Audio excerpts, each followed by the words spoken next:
O Senhor esteja convosco. Ele está no meio de nós. Proclamação do Evangelho de Jesus Cristo segundo Mateus. Glória a vós, Senhor. Naquele tempo, alguns fariseus aproximaram-se de Jesus e perguntaram para o tentar: é permitido ao homem despedir sua esposa por qualquer motivo? Jesus respondeu: nunca lestes que o Criador desde o início os fez homem e mulher? E disse: por isso o homem deixará pai e mãe e se unirá à sua mulher, e os dois serão uma só carne. De modo que eles já não são dois, mas uma só carne. Portanto, o que Deus uniu, o homem não separa. Os fariseus perguntaram: então, como é que Moisés mandou dar certidão de divórcio e despedir a mulher? Jesus respondeu: Moisés permitiu despedir a mulher por causa da dureza do vosso coração, mas não foi assim desde o início. Por isso eu vos digo: quem despedir a sua mulher, a não ser em caso de união ilegítima, e se casar com outra, comete adultério. Os discípulos disseram a Jesus: se a situação do homem com a mulher é assim, não vale a pena casar-se. Jesus respondeu: nem todos são capazes de entender isto, a não ser aqueles a quem é concedido. Com efeito, existem homens incapazes para o casamento, porque nasceram assim. Outros porque os homens assim o fizeram. Outros ainda se fizeram incapazes disto por causa do reino dos céus. Quem puder entender, entenda. Palavra da salvação. Glória a vós, Senhor. Olá, irmão e irmã. O evangelho de hoje vem de encontro com esta semana que nós estamos celebrando, a Semana Nacional da Família.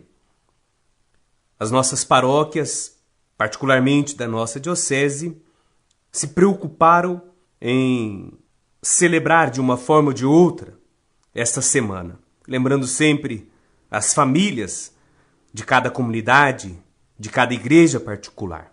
Os fariseus, como sempre, buscam encontrar um momento para colocar Jesus à prova, porque o objetivo até mesmo dos fariseus, dos mestres da lei, dos sumos sacerdotes, é aniquilar, é matar Jesus Cristo. E sempre tocam em assuntos um pouco sensíveis para ser resolvido, e colocam na mão de Jesus como se fosse uma brasa quente.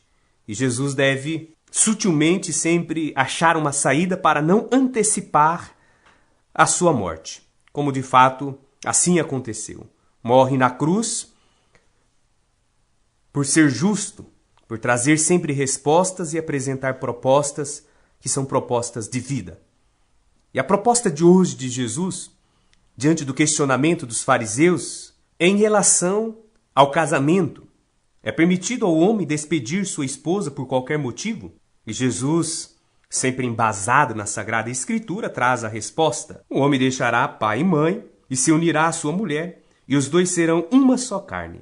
De modo que eles já não são dois, mas uma só carne. Portanto, o que Deus uniu, o homem não separa. Mas na época de Moisés, foi permitido a separação. Moisés permitiu a separação. Por que Moisés permitiu a separação? Jesus, resumidamente, diz que é por causa da dureza do coração do povo naquela época. Mas o que queria dizer esta dureza do coração? Como bem sabemos, em toda a história, particularmente do mundo, a mulher sempre foi vista como frágil e sensível. E antes de Jesus, e até mesmo muitos anos depois de Jesus, a mulher não tinha vez e nem voz. E em qualquer situação a corda sempre, como nos fala o ditado, estoura para o mais fraco. E a mulher sempre perdeu. A corda sempre estourou para o lado mais fraco. E na época de Moisés não era diferente. Moisés não permitiu a separação porque ele queria aniquilar uma lei da Sagrada Escritura. Mas como o próprio Jesus diz, por causa da dureza do coração, como na época, ainda mais, esta lei de menosprezar a mulher era muito grande, e geralmente quando o homem casava e que ele, diante das inúmeras infidelidades, ou até mesmo diante de qualquer fraqueza da mulher, se achava no direito de mandá-la embora, ou até mesmo de possuir outras mulheres dentro de casa, e até mesmo fazer da mulher escrava. Moisés, então, vendo isto, opta ou toma uma decisão pelo menos mal.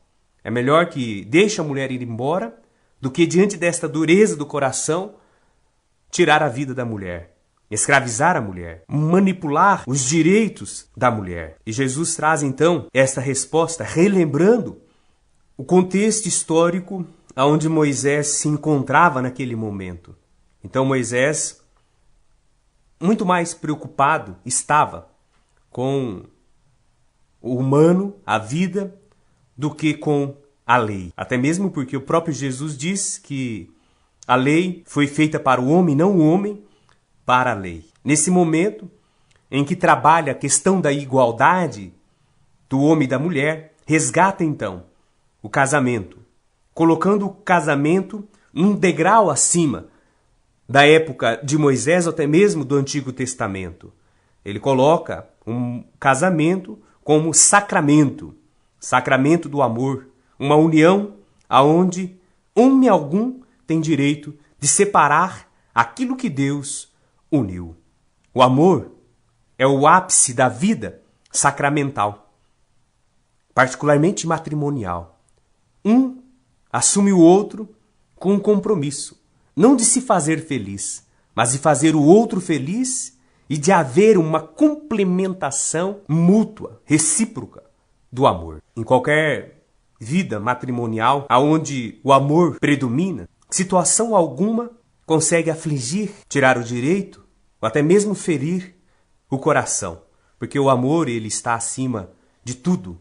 E São Paulo, resgatando profundamente essa dimensão do amor, e que cabe, particularmente, no dia de hoje, em que relembramos a Semana da Família, lembramos os casais enamorados, o sacramento do matrimônio, ele diz o seguinte: ainda que eu falasse línguas, as dos homens e dos anjos, se não tivesse o amor, seria como um sino ruidoso, ou como um símbolo estridente.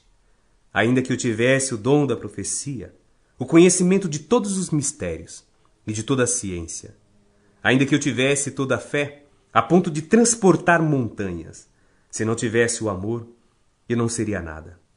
Ainda que eu distribuísse todos os meus bens aos famintos, ainda que entregasse o meu corpo às chamas, se não tivesse o amor, nada disto me adiantaria. O amor é paciente, o amor é prestativo, não é invejoso, não se ostenta, não se incha de orgulho, nada faz de inconveniente, não procura o seu próprio interesse, não se irrita, não guarda rancor, não se alegra com a injustiça, mas se regozija com a verdade. Tudo desculpa, tudo crê, tudo espera, tudo suporta. O amor jamais passará. As profecias desaparecerão, as línguas cessarão, a ciência também desaparecerá. Pois o nosso conhecimento é limitado, limitada é também a nossa profecia. Mas quando vier a perfeição, desaparecerá o que é limitado. Agora, portanto, permanecem estas três coisas: a fé, a esperança e o amor. A maior delas, porém, é o amor. Palavra da salvação. Glória a vós, Senhor.